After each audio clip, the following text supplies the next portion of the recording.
বড়দিনের ছুটি বা নতুন বছরে বেড়াতে যাওয়ার পরিকল্পনা করছেন, হাতে সময় কম, তাই ঝটপট ট্রেনের টিকিট কাটছেন। কিন্তু একটা প্রশ্ন যেটা মাথায় আসে, আপনার সন্তানের জন্য কোন টিকিট কাটবেন আপনি? আসলে ভারতীয় রেলওয়ের এই বিষয়ে নির্দিষ্ট একটি নিয়ম রয়েছে, আর সেই নিয়ম যদি আপনি না জানেন তাহলে সমস্যায় পড়তে পারেন। কারণ টিকিট চেকার যদি দেখেন আপনি ভুল টিকিটে ভ্রমণ করছেন, তাহলে আপনার জরিমানা হতে পারে। 6 মার্চ 2020 রেল মন্ত্রকের এক সার্কুলারে বিষয়টা স্পষ্ট নিয়মে লেখা রয়েছে। 5 বছর বা তার কম বয়সে কি টিকিট? যদি আলাদা বার্থ না চান, আপনার সন্তানের বয়স 5 বছরের কম হলে টিকিট কাটার দরকার নেই। তারা প্রাপ্তবয়স্ক যাত্রীর সঙ্গে একই বার্থে বিনামূল্যে ভ্রমণ করতে পারবে।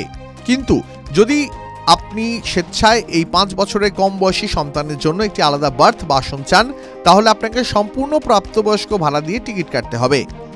যদি আলাদা বার্থ না চান, সন্তানের বয়স 5 থেকে যদি 12 বছরের মধ্যে হয়, তার জন্য হাফ টিকিট কাটলেই চলে। এক্ষেত্রে আলাদা কোনো বার্থ বা সিট বরাদ্দ হয় না। একে NOSB, no seat berth option ticket বলা হয়। এক্ষেত্রে টিকিটের দাম সাধারণ টিকিটের অর্ধেক হয়।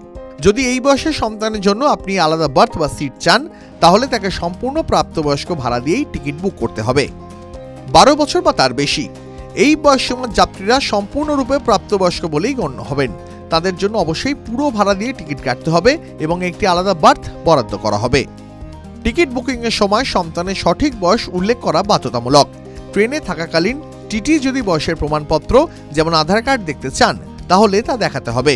তাই টিকিট বুক করার আগে আপনি আপনার সন্তানের বয়স কত তা নিশ্চিত করুন এবং সেই অনুযায়ী কোন টিকিট কাটবেন তা হিসাব করে নিন।